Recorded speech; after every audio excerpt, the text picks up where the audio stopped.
নমস্কার বন্ধুরা, আপনাদের স্বাগতম পল্লবাচী ব্লগের আরও একটি নতুন তথ্য সম্পূর্ণ ভিডিওতে।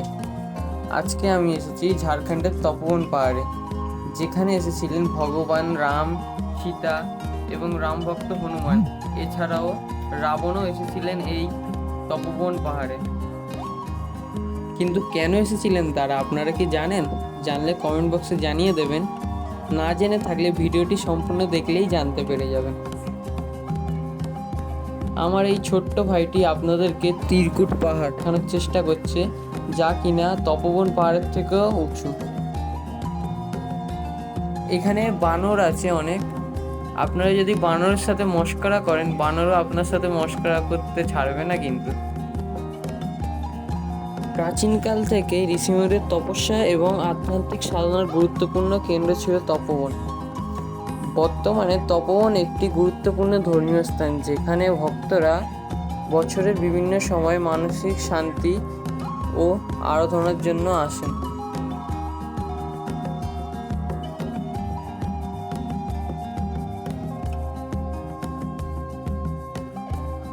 রাবণের সেই গল্পটা তো আমরা অনেকেই জানি, যখন রাবণ তপস্যা করে বর নিয়েছিলেন শিবের কাছে যে শিবকে তিনি লঙ্কায় নিয়ে যাবেন। সেই শিবকে যখন তিনি লঙ্কায় নিয়ে যেতে ব্যর্থ হয়েছিলেন, তখন তপস্যার জন্য রাবণ তপোবন এসেছিলেন।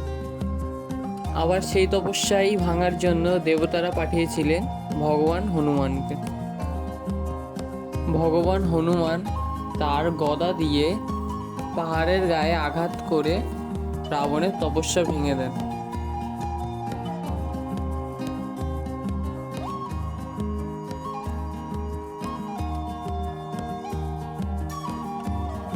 বন্ধুরা, আমি এখন তপোবন পাহাড়ের একদম উপরে আছি। দেখতে পাচ্ছেন দূরের দৃশ্যটা খুব সুন্দর, আর দূরে সেই দেখতে পাচ্ছেন ওটি হলো ত্রিকুট পাহাড়। নিচ থেকে আপনার দেখানোর চেষ্টা করেছিলাম, খুব একটা ভালোভাবে বোঝা যাচ্ছিল না, কিন্তু এখন স্পষ্ট বোঝা যাচ্ছে।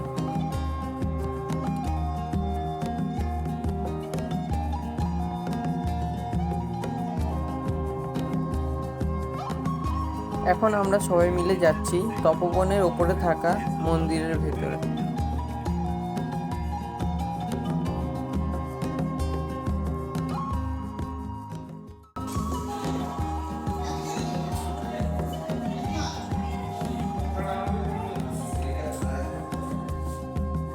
এখান থেকে এখন আমাদের নিচে নামতে হবে।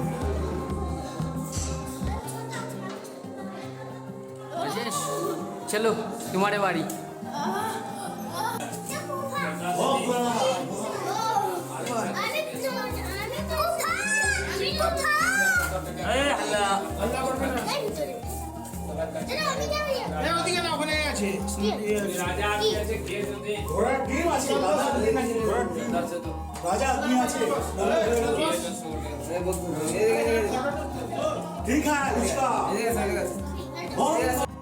গোয়াতে ঢুকে আমরা যতটা না খুশি হয়েছি, আমাদের থেকে বেশি আমাদের ভাইয়েরা খুশি হয়েছে।